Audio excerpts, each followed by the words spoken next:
Hi, I'm Dan Costa, and welcome to a special iPhone edition of One Cool Thing. We are fresh off of Apple's latest announcement of the iPhone 13, and I'm joined today by Sascha Segan, our lead mobile analyst. Sascha, thanks so much for joining me today. Thank you. And it's not just iPhones. There's so much Apple today. We got some surprises, which was what we wanted. I'm here in our labs in New York City. You're at home. This is the first time I've been in our lab in ages, so I missed this backdrop. Turns out no one has cleaned in the last year. That's what I've discovered coming into the office today. But so, Sascha, we knew this date was coming. They launch iPhones every year, this time of year. And every year, the story is pretty much the same. We're going to get faster CPU speeds. We're going to get fancier cameras. And we're going to get some ML mumbo jumbo of new features that nobody quite understands. Did we get something different than that this year? I mean, did we get something different than that this year? I think the ProMotion displays on the new Pro phones, while they already exist in most of the leading Android phones, that is a big step forward for iPhone users. And it is going to lead to a smoother, more pleasant reading experience on those phones. So that is a step forward. Otherwise, yeah, there's a lot of incremental to these phones. There's not a lot of radical that I heard, but you've got to remember that most people are upgrading from 2 or 3 or 4-year-old iPhones, mostly 3 and 4-year-old iPhones. And for those people, the 13 is going to be a huge leap forward. It's going to be light years forward. So we expected 4 phones. We got 4 phones. Break down just sort of the, and they're largely determined by size and power. Just break down what they announced today. So I love that they kept the Mini. The Mini was my favorite iPhone of the last year. It did not sell very well. And it didn't sell very well, people think, because of its pricing was too close to the regular iPhone 12, and it had some battery life issues. But the Mini is back with the 13. They say it has an hour and a half longer battery life. Hopefully that will solve the battery life concern. So we have an iPhone 13 Mini at $699. Then we have the standard iPhone 13 at $799. And then we have our iPhone 13 Pro and Pro Max at $999 and $1099. And the difference between these two sets, because the 13 and the Mini function about the same, and the Pro and the Pro Max are about the same.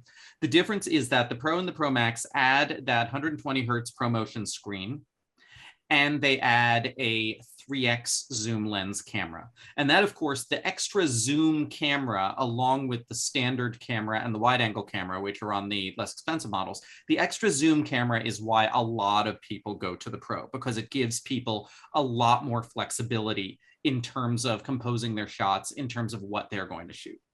Yeah, the camera, 2 things stood out to me. One, macro photography, the ability to focus and take pictures within 2 centimeters, which is just pretty extraordinary. I mean, for people that like to take pictures of flowers like I do, that means a lot.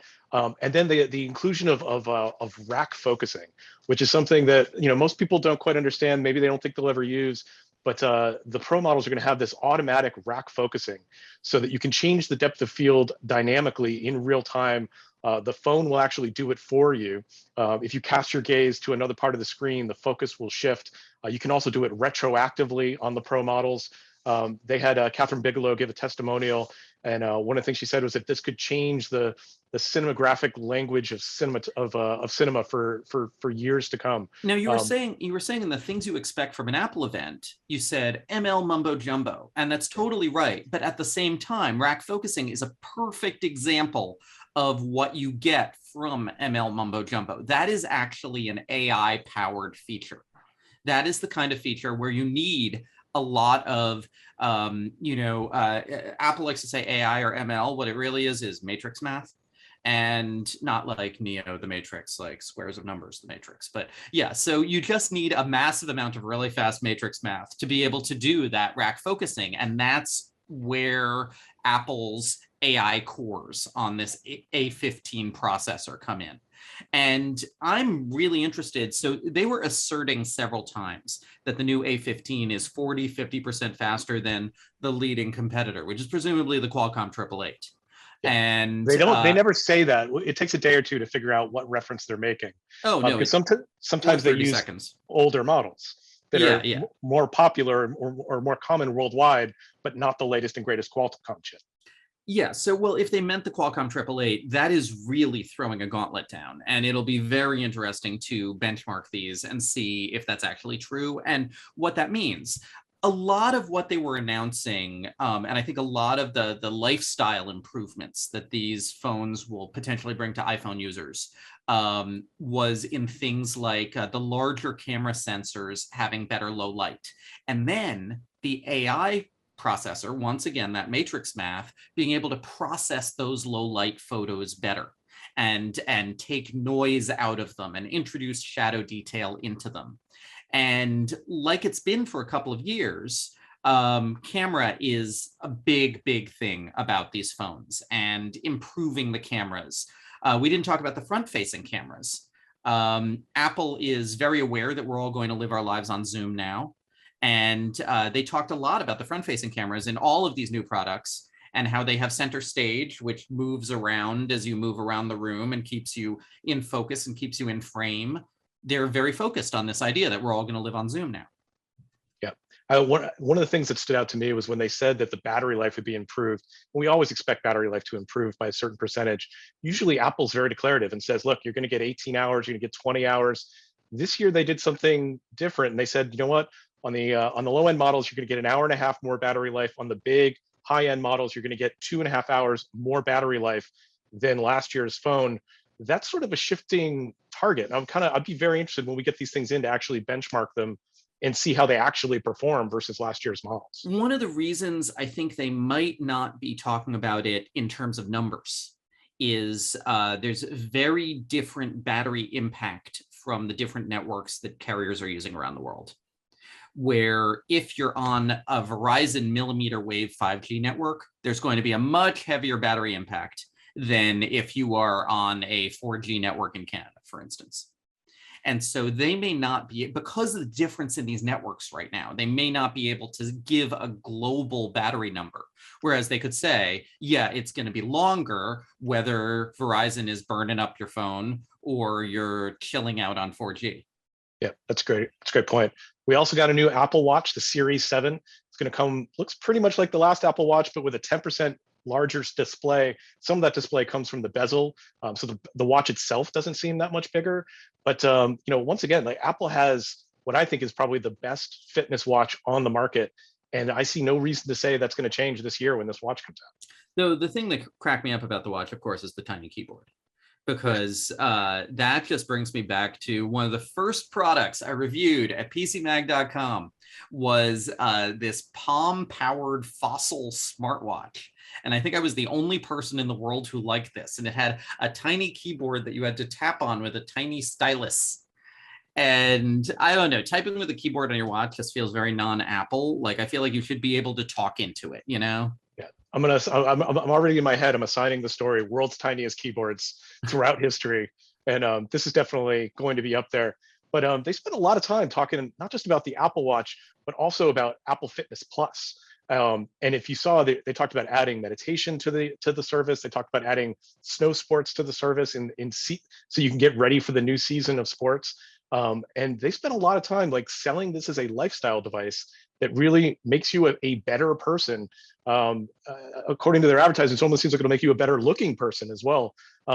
They're going after Peloton users here. Like they're going after a lifestyle and they want to be your partner in that lifestyle. So what a lot of people ask at every Apple event is, where's the new market? And that's why people were, hoping for some kind of tease of the AR glasses or a tease of the car or a tease of their, some other disruptive new market for Apple. Don't start the car rumor again. That's all it takes is you dropping it in a video and all of a sudden the car rumor. Well, no, I'm saying there was no tease of a car.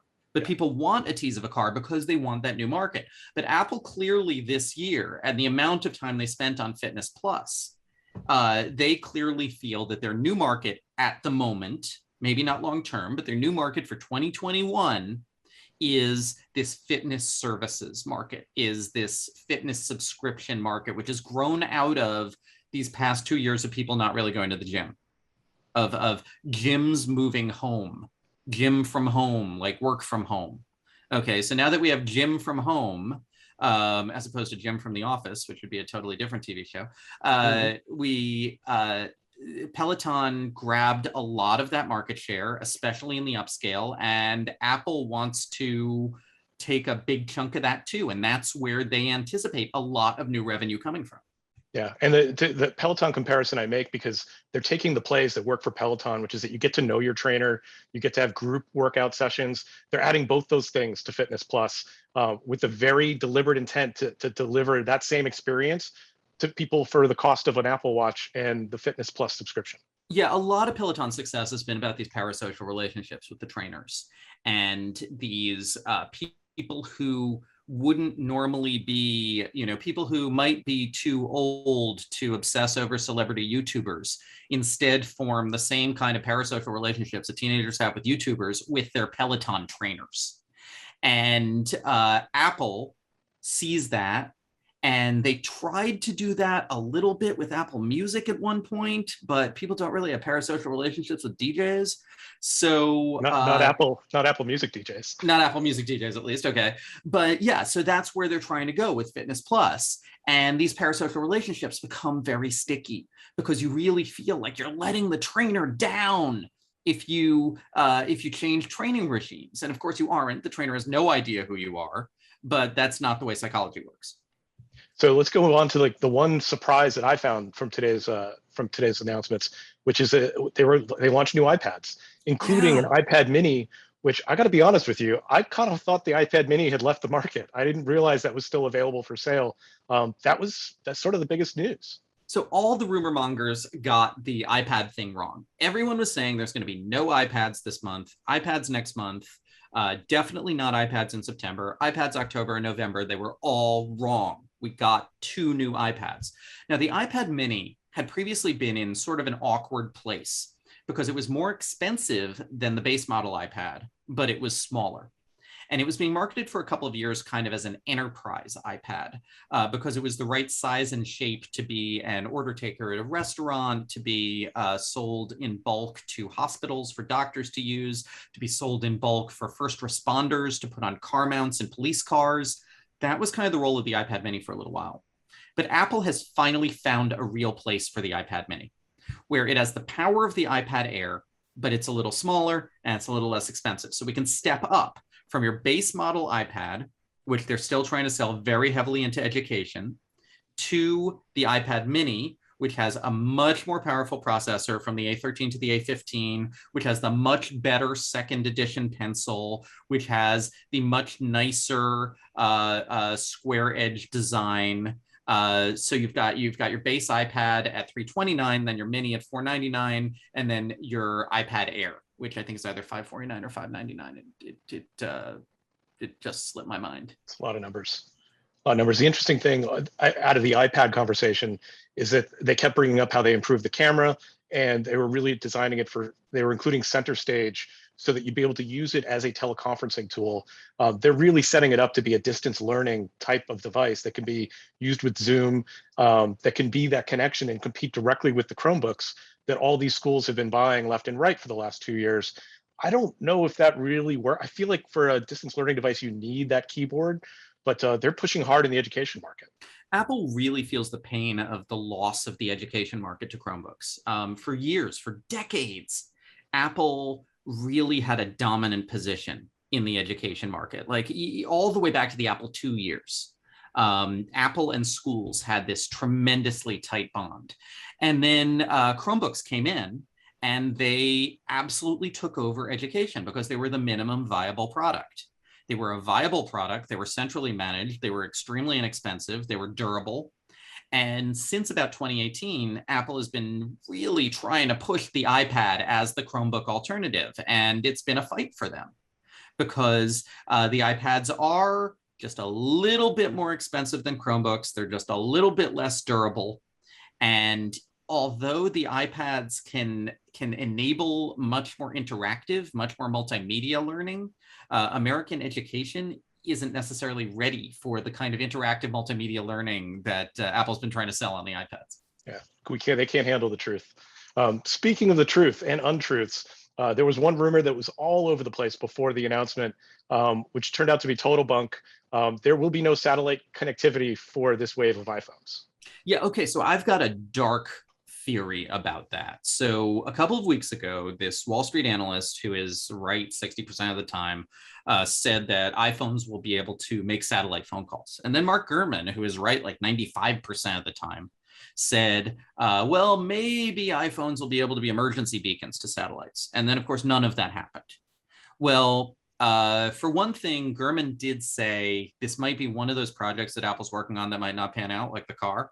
Mm-hmm. So Apple might be waiting for some of these new systems to come up, which don't quite exist yet, which can use standard model phones and talk to satellites. The Space Mobile is one of them.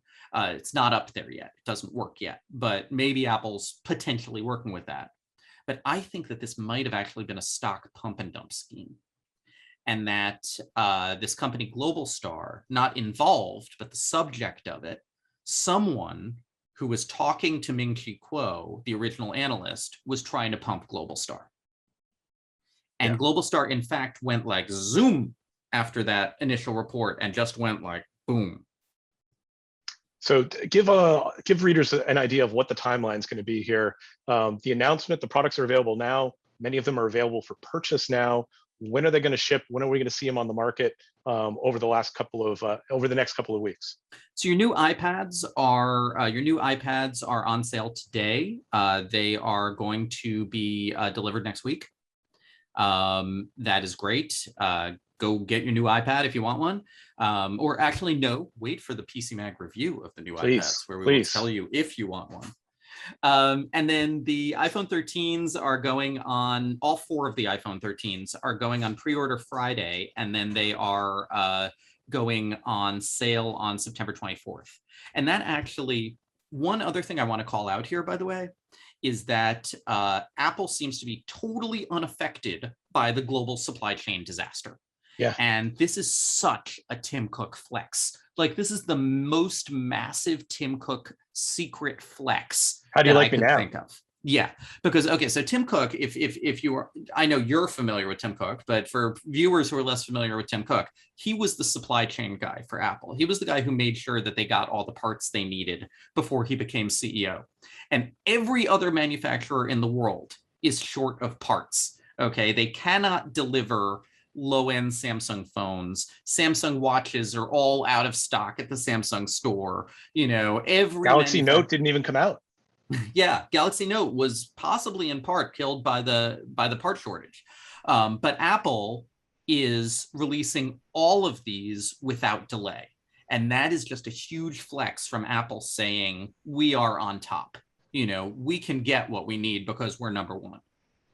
To that point, inevitably, there will be people in line when the phones go on sale to wait in line to get a phone. Is there any reason for people to wait in line to get a new iPhone 13? Is there any reason for people to wait in line to get COVID with their new iPhone 13? Of course not.